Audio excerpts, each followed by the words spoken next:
പരപ്പാർ അണക്കെട്ടിലെ ഷട്ടർ ഉയർത്തിയതോടെ കട്ല ഇനത്തിൽപ്പെട്ട നിരവധി മത്സ്യങ്ങൾ ഒഴുകിയെത്തി.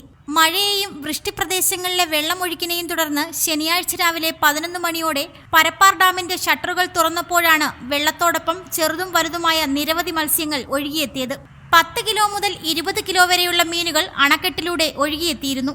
തെന്മല, കുളത്തൂപ്പുഴ പഞ്ചായത്തുകളിൽ നിന്നുള്ള നിരവധി പേർ അണക്കെട്ടിന്റെ മുന്നിലുള്ള പാലത്തിന്റെ തീരത്ത് നിന്ന് കുത്തൊഴുക്കിനെ അവഗണിച്ച് അതിസാഹസികമായാണ് മീനുകളെ പിടിച്ചത്. കൊല്ലം, തിരുവനന്തപുരം ജില്ലകളിൽ നിന്നെത്തിയ നിരവധി പേർ 1000 രൂപ മുതൽ 3000 രൂപ വരെയുള്ള മത്സ്യങ്ങളെയാണ് ഇവരിൽ നിന്നും വാങ്ങിയത്. പുനലൂർ കല്ലടയാറ്റിൽ കാണാതായ വടമൺ സ്വദേശി രതീഷിന്റെ മൃതദേഹം കണ്ടെത്താനുള്ള തിരച്ചിലിനായി ഡാമിന്റെ ഷട്ടറുകൾ അടച്ചിരുന്നു. മൃതദേഹം കണ്ടെത്തിയതിനു ശേഷം 25 സെന്റിമീറ്റർ വീതം 3 ഷട്ടറുകളും വീണ്ടും ഉയർത്തി. പരപ്പാർ ഡാമിന്റെ ഇപ്പോഴത്തെ ജലനിരപ്പ് 115 മീറ്ററാണ്. റിപ്പോർട്ടർ കണ്ണൻ, തെന്മല.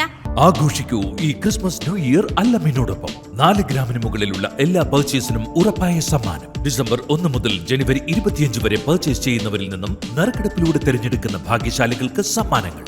1ാം സമ്മാനം ഗോൾഡ് നെക്ലേസ്, 2ാം സമ്മാനം ഡയമണ്ട് റിംഗ്, 3ാം സമ്മാനം ഗോൾഡ് റിംഗ്. കൂടാതെ നിങ്ങളെ കാത്തിരിക്കുന്നു മറ്റനേകം സമ്മാനങ്ങൾ. ഈ ആഘോഷനാളിൽ 50% അഡ്വാൻസ് ബുക്ക് ചെയ്യുന്ന വിവാഹ പാർട്ടികൾക്ക് 1% അധിക മൂല്യം. പഴയ സ്വർണത്തിന് ഉയർന്ന മൂല്യം. 0% സ്വർണ്ണവർഷ. Allameen golden diamond, post office junction, Punalur.